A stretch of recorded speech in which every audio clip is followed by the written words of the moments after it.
Damn it. ఏంటిటా కుండబద్దలు కొడతా అట్ట. నమస్కారం, కుండబద్దల ప్రేక్షకులకి స్వాగతం. రఘురామకృష్ణరాజు గారిని కస్టోడియల్ టార్చర్ చేసిన అంశంలో అప్పటి సిఐడి చీఫ్గా ఉన్న సునీల్ కుమార్ ఈ రోజున విచారణకు హాజరయ్యాడు.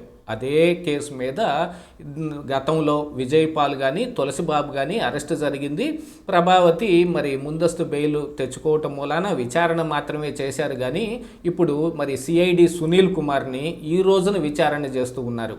ఇప్పటి వరకు ఏవో కుంటి సాకులతోటి ఆయన విచారణకు హాజరు కాకుండా కాలం వెళ్లదీస్తూ వచ్చాడు. మరి ఈ రోజున విచారణకు హాజరవ్వాల్సిన గట్టి పరిస్థితులు వచ్చాయి. ఎందుకంటే ఈ రోజు కూడా విచారణకు హాజరు కాకపోతే ఖచ్చితంగా అరెస్ట్ చేసి మరి తర్వాత కస్టడీలోకి తీసుకొని విచారణ చేసే అవకాశం ఉంది అని తెలుసుకున్న సునీల్ కుమార్ ఇప్పుడు విచారణకు హాజరయ్యాడు. విచిత్రమైన విషయం ఏమిటి అంటే ఈ విచారణ తరువాత ఈ సునీల్ కుమార్ని అరెస్టు చేస్తారు అనే ఒక పుకారు అయితే ఇప్పుడు గట్టిగా రేగుతోంది. ఎందుకు ఆ పుకారు అనంటే సునీల్ కుమార్ ఇంతవరకు ఈ విషయమై ముందస్తు బెయిల్ కానీ మరి ఎటువంటి ఇమ్యూనిటీ పొంది ఉండలేదు.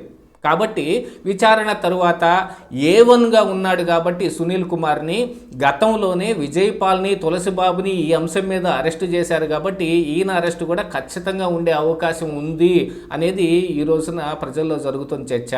మరి సునీల్ కుమార్ని ఈరోజు అరెస్ట్ చేస్తారా, లేకపోతే విచారణ మాత్రం చేసి అందులో ఆయన ఇటు సమాధానాలు సరిగా చెప్పడు.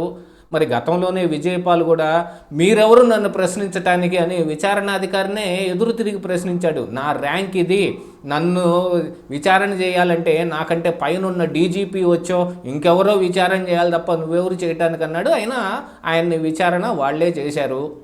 అలాగనే ఈరోజు సునీల్ కుమార్ కూడా మీరు నన్ను విచారణ చేయడానికి మీరు అర్హులు కాదు, నన్ను సుప్రీంకోర్టు జడ్జి వచ్చి విచారణ చేయాలని చెప్పినా కూడా ఆశ్చర్యం ఏం లేదు. వాళ్ళందరి ఉద్దేశం అలాగుంది. ఎందుకంటే వాళ్ళు ఏదైనా అంశం తెరపైకి వచ్చినప్పుడు వాళ్ళ మీద గట్టిగా ఈ ఆరోపణలు ఏదైనా నిజ నిరూపణ జరగబోతున్నప్పుడు కులం కార్డును తీసుకొచ్చి వాడుకునే ప్రయత్నం విపరీతంగా చేస్తారు. అప్పటి వరకు తమంత వారెవరూ లేరు, మేము గ్యారంటీగా ఈ ఇమ్యూనిటీ పొందుతాము, మాకు ఈ రకంగా ఉంది అని చెప్పి విర్రవేగుతూ ఉంటారు. అలా విర్రవేగటం వల్లనే కదా అప్పుడు ఎంపీగా ఉన్న రఘురామకృష్ణరాజు గారి మీద కూడా సుమోటోగా కేసు పెట్టి మరీ తీసుకొచ్చి ఆయన కస్టోడియల్ టార్చర్ చేశారు. కస్టడీలో ఉన్న ఆయన్ని విపరీతంగా కొట్టారు. మరి ఆ అంశం అయ్యి ఆయన కోర్టులో ప్రస్తావించినప్పుడు జీజీహెచ్కి రిఫర్ చేస్తే అక్కడ మరి ప్రభావతిని కూడా వాళ్ళు మేనేజ్ చేసి అలాంటిది ఏదీ జరగలేదు, ఈయన కాళ్ళ మీద ఉన్న మచ్చలు గజ్జి తామర పొడ లాంటివి ఏయో ఉన్నాయి, ఈయనకి గతంలోనే వేరే రకమైన రోగాలన్నీ ఉన్నాయి అని చెప్పే ప్రయత్నం కూడా జరిగింది.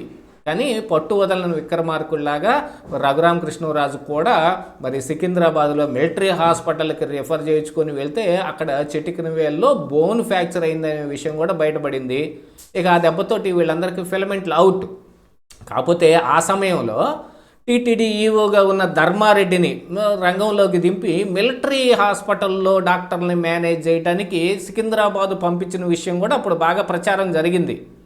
ఈ మిలిటరీ హాస్పిటల్లో అలాంటివేవి మరి ధర్మారెడ్డి మేనేజ్ చేయలేకపోయాడు. నిక్కచ్చి ఆధారాలతోటి అక్కడ జరిగిన విషయం మొత్తం ప్రస్ఫుటంగా వాళ్ళు కూడా నివేదిక ఇచ్చారు. ఇవన్నీ అయిన తరువాత మరి అధికారం మనదే ఉంది కాబట్టి దీని మీద మనం కేసు పెట్టాం అని వాళ్ళు అనుకున్నా, కూటమి అధికారంలోకి వచ్చిన తర్వాత గుంటూరు పోలీస్ స్టేషన్లో మరి రఘురామకృష్ణరాజు గారు ఈ విషయమై ఒక కేసు పెట్టారు. ఆ విషయం మీదనే విజయపాల్ని తులసిబాబుని అరెస్ట్ చేశారు, ప్రభావతిని ప్రశ్నించడం జరిగింది. ఇప్పుడు సునీల్ కుమార్ వంతైంది. మరి ఇన్ని ఒక పక్కన జరుగుతుంటే మరొక పక్కన అప్పుడు ఈ సీతారామాంజనేయులు ఆయన కూడా ఈ అంశంలో కలగజేసుకుని చాలా రకాల మ్యానిపులేషన్స్ చేశాడని ఆయన కూడా కేసులో కలపటం జరిగింది. మరి A1గా ఉన్న సునీల్ కుమార్ ఈ రోజున విచారణకు వస్తే విచారణ అనంతరం అరెస్ట్ చేస్తారా అనేదైతే ఎక్స్పెక్టేషన్స్ ప్రజల్లో చాలా గట్టిగానే కనపడుతోంది. ఎందుకు అంతలావును కనపడుతుంది అంటే అప్పట్లో వాళ్ళు చేసిన ఓవర్ యాక్షనే. అంత ఓవర్ యాక్షన్ చేసినప్పుడు ఇప్పుడు ఇలాంటి పరిస్థితులు ఖచ్చితంగా వస్తాయి. దీనికి తర్వాత మరి సిఐడి చీఫ్గా సంజయ్ వచ్చిన తర్వాత కూడా చంద్రబాబు నాయుడు అరెస్టుకు కూడా వాళ్ళు పురుగొల్పి 17A సైతం పట్టించుకోకుండా చంద్రబాబు నాయుడు అరెస్ట్ చేసి వాళ్ళు కూడా అబాస్ పాలయ్యారు. ఈ రోజుకి మరి అప్పట్లో సిఐడి చీఫ్గా ఉన్న సంజయ్ రిమాండ్ ఖైదీగా మరి జైల్లో ఉండాల్సిన పరిస్థితి వచ్చింది. అదేవిధంగా ఇప్పుడు సునీల్ కుమార్ని కూడా చేస్తారు.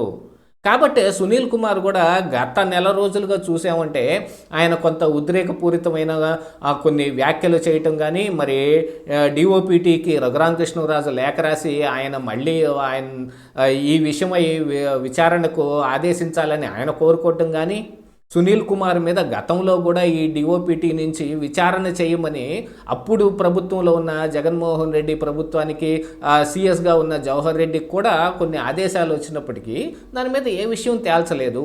మరి ఈ రోజున రఘురామకృష్ణరాజు గారికి న్యాయం జరగాలి అని అంటే మరి సిఐడి సునీల్ ఖచ్చితంగా అరెస్ట్ అయి తీరాలి. అందున ఆయన A1గా ఉన్న ముద్దాయి యాక్చువల్గా ఈ కేసులో.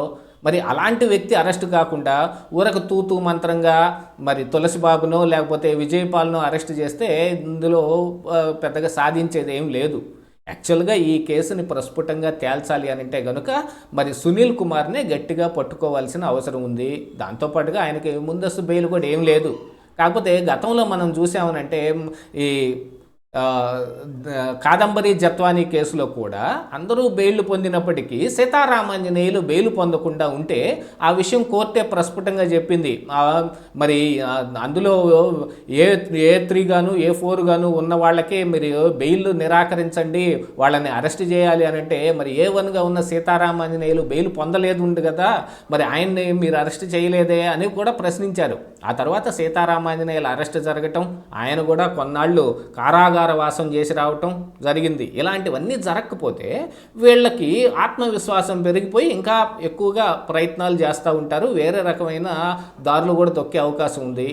ఆల్రెడీ ఇప్పుడు సునీల్ కుమారు ఒక దళిత ప్రేరేపితమైన పార్టీ పెట్టడానికో లేకపోతే జగన్మోహన్ రెడ్డి పార్టీలోకే ఈయన ఉద్యోగానికి రాజీనామా చేసి జగన్మోహన్ రెడ్డి పార్టీలోకి వెళ్ళిపోయి అక్కడి నుంచి రాజకీయ నాయకుడు అవతారం ఎత్తే ప్రయత్నాలు చేస్తూ ఉన్నాడనేది కూడా బయట వార్త వినపడుతోంది.